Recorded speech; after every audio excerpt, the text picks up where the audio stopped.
வணக்கம். வாத்தியார் எம்ஜிஆர் நமது யூடியூப் சேனல் மூலமாக நான் உங்கள் வேல்முருகன். அறிஞர் அண்ணா அவர்களும் அருமை தலைவர் எம்ஜிஆர் அவர்களும் அப்படியே ஒரு சின்ன ஒரு கருத்து இது வரைக்கும் யாருக்கும் வெளியில் தெரியாத ஒரு விஷயத்தை சொல்கிறாங்க.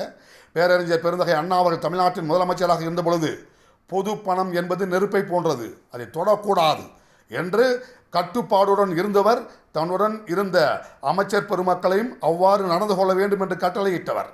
ஒரு முறை பேரறிஞர் பெருந்தகை அண்ணா அவர்கள் அவர் குடும்பத்தோட ஊட்டிக்கு போகணும்னு முடிவு பண்ணுறார்.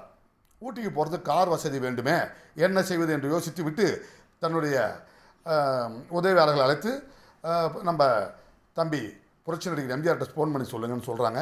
பேரறிஞர் பெருந்தகை அண்ணா அவருடைய வீட்டிலிருந்து புரட்சித் தலைவர் வீட்டிற்கு ஃபோன் பண்ணுறாங்க. ஃபோன் அன்றைக்கு புரட்சித் தலைவரே வீட்டில் இருக்கிறார். அவரே அந்த ஃபோனை அட்டன் பண்ணுறாரு.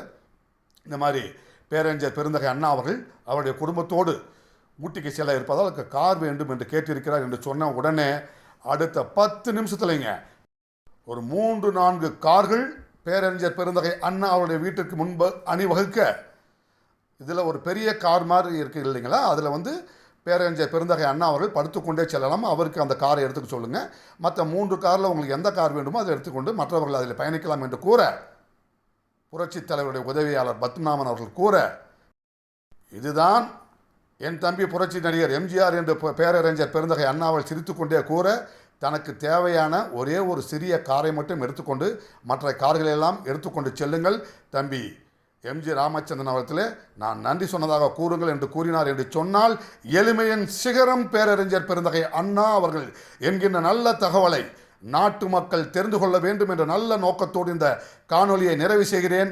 நன்றி, வணக்கம். வாழ்க தமிழ், வெல்க அனைத்து இந்திய அண்ணா திராவிட முன்னேற்ற கழகம்.